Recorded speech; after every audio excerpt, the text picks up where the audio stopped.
Good morning, good afternoon, good evening, how much will depending on your location. Please join in the struggle to liberate our people from the contraption. Like and share videos and update. Your appointment breeds discontent, exacerbates regional tensions, ultimately threatening Nigeria's stability. Northern groups want Tinubu.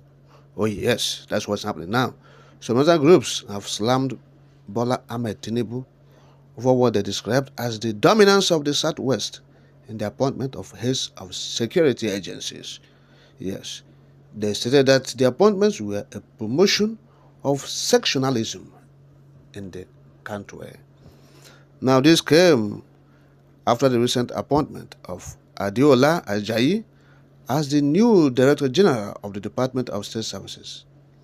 Yes, just on the heels of the swearing in of the new Chief Justice of Nigeria, Kudirat Kekeneekun. In the past months, social media has been awash with criticism of Tinubu for favoring his kinsmen in his appointments. The current Chief of Army Staff, Taoreed Lagbaja, is from Osun State, as is the Comptroller General of Customs, Bashir Adeniyi. The Inspector General of Police, Kayode Botoku, is from Ogun State. Recall that the Northern Elders Forum has said it regretted supporting Bola Tinubu during the 2023 general elections, adding that it would prioritize someone more inclusive, less controversial, and more aligned with the interests of all regions of the country in the next dispensation. Reacting to the recent appointments, the spokesperson for the forum, Abdulaziz Suleiman, said the matter was no longer an oversight, adding that it threatened the foundation of solidarity necessary for a diverse society. In his words, quote, "The foundation of Nigeria's political framework rests on the idea of inclusivity and mutual respect among its multi-ethnic populace. With over 250 ethnic groups, the essence of nation building in Nigeria hinges on ensuring that every region feels represented and valued within the national discourse. The continuous appointment of Southwesterners to key government positions has led to frustrations among other regions, particularly the North, Southeast, and South-South. This perceived imbalance is not merely a matter of political representation. It strikes at the core of Nigeria's social fabric. When one section of the country feels marginalized or systematically ignored, it breeds discontent and can exacerbate regional tensions, ultimately threatening the country's stability." End of quote. Now, Suleiman called for a more equitable approach to appointments, stressing the importance of reflecting Nigeria's diverse population in its governance structures. He stated that a government that appeared to neglect the principles of inclusivity risks breeding discontent and regionalism, which could further fragment the country's social fabric.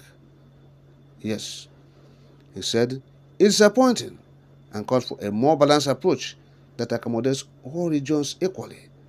He said the need for appointing qualified candidates based on competence rather than regional affiliation is very important. Yes, he said this sentiment aligns with the broader cause for various sectors of society for transparency and accountability in government appointments, fostering an environment where meritocracy prevails. Now, the former Vice President Atiku Abubakar said the recent appointments were an abuse of the provisions of the Constitution. The ex-presidential candidate of the People's Democratic Party, who spoke to his special advisor on media, Mr. Paul Ibe, said the APC-led administration introduced separatism policies into the country's politics. Yes, he said the federal character as enshrined in the Constitution is grossly abused by the present administration. The essence of that provision is to ensure that all the regions are represented in government, Atiku added. Yes. He also noted that nepotism and bigotry had taken over the running of the federal government under Bola Tinubu. Yes, he said, when you exclude other sections of the country from your government, you are inviting separatism and other agitations that are not developmental to the country. Yes. Now, he said instead of President Tinubu to unite the country after the election for progress, he is dividing Nigeria along ethnicity and region. Yes, that's what he said. Oh yes, that's what is happening now.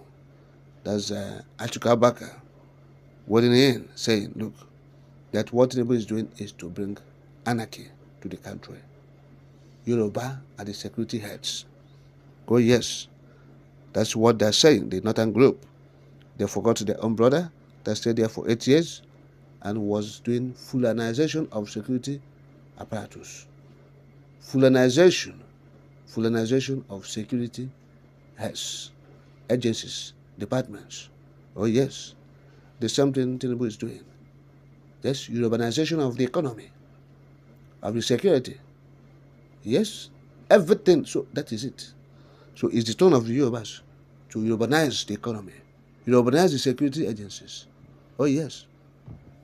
So one Northerner was saying that look, he said, this thing that Tinubu is doing, say very soon they will see the reason why he's doing it. So it will all show why he's doing all these things. Why he's appointing the National Intelligence Agency, DG, Yoruba man, DSS, Yoruba man, Chief of Army Staff, Yoruba man, the Comptroller General of Customs, Yoruba man, Immigration, Yoruba man, the Chief Justice of the Federation, Yoruba woman. Yes. Say it will be obvious very soon. It will show why he's making these appointments, strategic appointments in terms of security.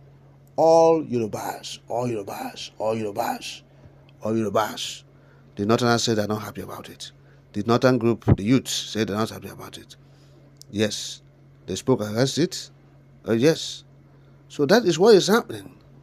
So urbanized economy, urbanized security apparatus and security agencies happening. Oh yes. The Northerners are crying now. So they're saying, this thing you are doing will increase agitations. And we said, good and fine, let it increase. They said, this thing you are doing will cause separatism. We said, good and fine, let it increase. Oh yes. They said, this thing you are doing will bring instability. We said, good and fine, let it bring instability. Yes. Yoruba people continue to do what they are doing. The Hausa Fulani did it during their turn. Yes. Fulani economy. Yes. Fulani security apparatus, security architecture. Yes. That's what we have seen in the last 8 years before Tinubu assumed duty, when we are seeing the urbanized economy, urbanized security. So that is it. A country that is leaning towards this kind of situation, bigotry, nepotism, and you think it will survive. No. Its leaders are the one promoting this nepotism, bigotry, yes, sectionalism. So what are you doing? How do you continue to engender nationhood? It will not work. There's nothing like nationhood. Yes, it's a mere geographical expression where looters have gathered to loot resources meant for the people, meant for the masses. Yes, they are trying to advance the cause of their ethnic group, where they come from.